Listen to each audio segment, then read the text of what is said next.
এইটো আজি কি হয় নাজানো আনবক্সিং কৰিছোঁ খোৱা বস্তু 10 টকীয়া থিংছ আনবক্সিং কেনেকুৱা লাগে নাজানো দেই আপোনাক কম আপোনালোকক ৰখি দিয়ক অকণমান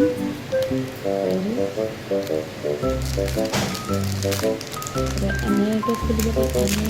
এনেকৈ লাহেকৈ এটা ভাঙি যাব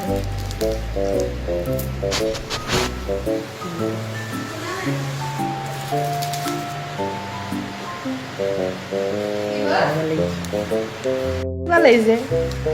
বস্তুটো যেনেকুৱা এইটো কেনেকুৱা লাগিছে এইবিলাক কলৰ নিচিনা ফ্লেভাৰটো কল ক্ৰাঞ্চি মুড়ি লাডুত কল সানি দিলে যিটো ফ্লেভাৰ বস্তু হ'ব অকলে নাখাওঁ তোমাকো খুৱাম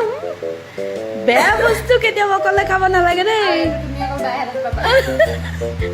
কোনোবাই খাই যদি আমাক কণ্টেক্ট কৰিব পাৰে